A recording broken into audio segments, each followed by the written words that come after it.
YouTube? I'm back. Today we're going to talk about something that we've gone over before, a few months back.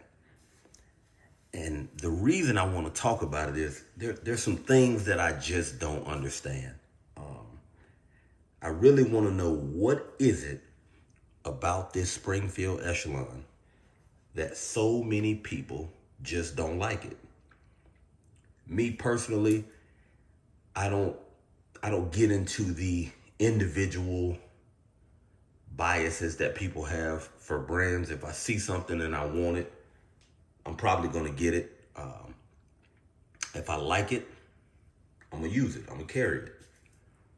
I saw this one. I was interested in it. I went to the store, put my hands on it, liked the price, put it back. Didn't get it for the first couple of months. It probably was out a year before I had it, somewhere around there. But I kept looking, and I'm like, damn, something is drawing me to this weapon, and I need to see what it is. So I go back to the store, I get it.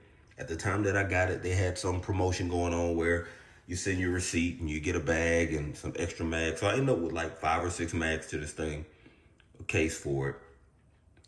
Bought the Solid Bear, put that on there. I know people got their issues with that, but I like it. I haven't had any issues with it. I'm 1,000 rounds in, and it holds 0 as it's supposed to. So I'm good on that. Just to do what some people feel needs to be done, I am in a controlled environment. This weapon is clear and safe. So, yeah, man. No need to get all in depth with the technical shit. As y'all know, that's not my thing. But the grip texture. The grip texture on this thing is how I like it. Y'all know I like kind of aggressive grip texture, or semi-aggressive, something that you know that you got a good hold on it. This has that in everywhere that I would want it. Even on the undercut, even on the trigger guard. Even on takedown lever, the ledge right past the takedown lever. There's grip texture everywhere that you would want grip texture to be. It's fully ambidextrous. It has a pretty damn good trigger on it.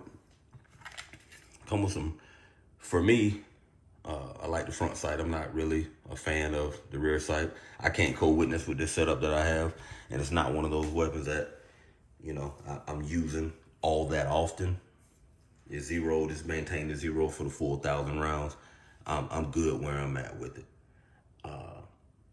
If it becomes something that I plan on carrying, it's not going to be that. It's a nightstand gun for me. And I check it to make sure it's not dead pretty regularly. I am going to get the comped version of this. That probably will be something that I carry. But just to talk about this one, I truly don't understand what the dislike is. When I shoot it, man, it shoots good to me, man. The trigger, there are better triggers out there, but this trigger is damn good, man. There's no sponginess, man. Firm trigger, short reset, you back on it. The trigger feels good against your finger. Cocking serrations or slide serrations, they're there. They're not aggressive enough to hurt your hands unless you just got soft ass hands. You can rack that slide in many different places. I really honestly want to know what it is that y'all don't like. On the back of this weapon, I know some people don't like this. I don't know. Some people call them different things. These cocking fins, I can get it right here. Rack that slide if I need to. I like the fact that this slide stop, slide release is out of the way. So for people like me, sometimes it doesn't happen on this weapon, which I like, but I don't ride that slide stop. It's a full size, but it's not overly heavy or overly bulky. I have carried this one, appendix. I have. When I first started my break-in period with it, when I first finished my break-in period with it, I carried it for about 3 weeks. It wasn't uncomfortable. It wasn't too much. It wasn't in the way. And as y'all know, I'm not really a huge appendix guy. That's, you know, I don't have anything against it, but I'm not just going to carry everything appendix. I've carried a firearm on my right hip for so many years, it doesn't bother me. Inside the waistband or outside.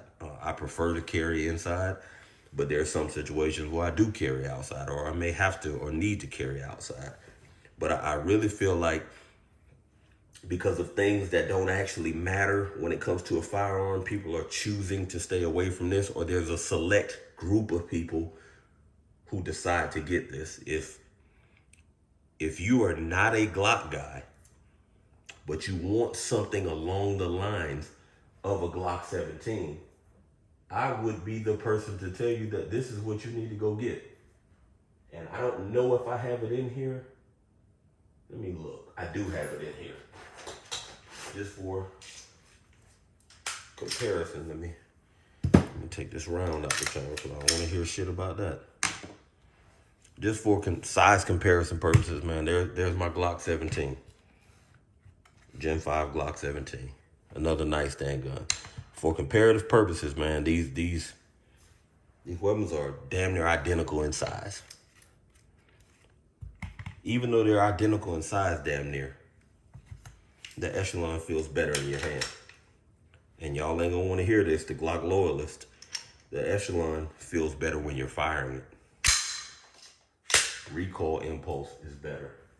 Controllability is slightly better. If I had to choose between this and a Glock 17, I'm gonna choose this Echelon every day.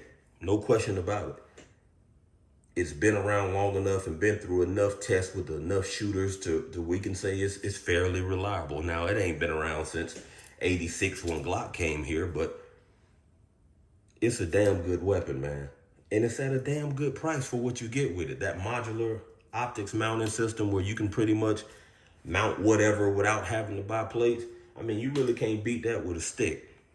Now, you're going to find your things that, whoa, it doesn't have this or it doesn't have the grip angle. No, I mean, the grip angle that it has, I'm cool with. The fact that it's already undercut and that's textured, I like that. The fact that there's some good serrations on that slide, I like that. This texture in here on this ledge, that's a plus for me. The trigger is, I'm not going to say it's as good as a Canic trigger because it's not, but it's a damn good trigger. It's better than the factory Glock triggers that Glock guys are the ones that cry about. It's better than that. It is better than that. Fully ambidextrous.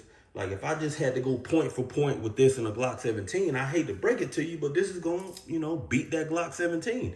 Now, if you want to bring in your own, well, it's been around in a tried and true platform, okay, Glock wins there. It's going to be some sections where Glock is going to win on certain things.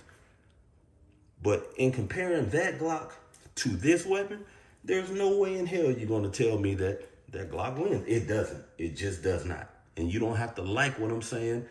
You can give me every argument under the sun. This is a better shooting weapon than that Glock 17. It just is. It functions better. It feels better in your hand. It has everything that you would want to go spend money on to do to that Glock. It came with it. Okay, it didn't come with a hard case. Ooh, terrible. Came in a box. It's a damn good weapon, and I feel like it's overlooked, and I don't understand the reason that it's overlooked. Again, this is something that we talked about before, and I just wanted to bring it back because I was at the range earlier, and this dude was in there talking the most amount of shit about Springfield and all of his reasons why he doesn't like it, and they use other people's guns and then import them with their stamp on it. Man, I don't get into all of that shit. That's like me saying, I'm not buying this great value light bulbs out of Walmart because it really came from China. Like, if you're going to apply that kind of bullshit to certain things in life, you need to apply it to everything. That is something that happens a lot of the time. Hell, you can't tell me that you don't like the knockoff version of things and then say, well, I got a PSA dagger. It's a knockoff Glock. I got the new Ruger RXM, or it's a knockoff Glock. I got a Shadow Systems, it's a knockoff Glock. So miss me with that. Stop making up arguments that fit your narrative at the time. Tell me a real, valid, firsthand, you've shot it, you felt it, you spent time with it, reason, other than reliability or the availability of parts, because that's another one of y'all go-tos that really don't equate to shit. Head to head, what is better about a Glock 17 than this? I'm not saying that the Glock 17 is a bad choice. Obviously not. I have one. But what I'm saying is being tied down to one brand just because that's the first one you bought, or because someone told you they're reliable, or because someone told you the parts are readily available, miss me with all of that. If you don't give anything else a chance, then you're never going to find anything else that you like. I'm not like that. I've had Chevrolets, Fords, Dodges, BMW, Mercedes, Audi, Lexus, Range Rover. I done had them all. If I see it and I want it, I like it. And some of those were lemons. That fucking Range Rover that I bought was a lemon. That BMW, the first BMW 7 Series I bought was a lemon. I took that loss. You're going to take a loss sometime. It's a way smaller loss when it comes to handguns, though. You're going to buy a Glock at one point in your life if you buy a lot of them, and it's not going to function properly. That's why they have remanufactured Glocks that you can buy. People have sent them back for problems. It happens. Are they talked about often? No. Do people want to highlight the issues they've had with them? No. I don't understand how you could be abundantly loyal to something, and then when you go get it, you change damn near everything about it. So you don't really like it. You don't really like it because you complain about the shit that's on it and change it. You got to get a stippled. You got to get a trigger.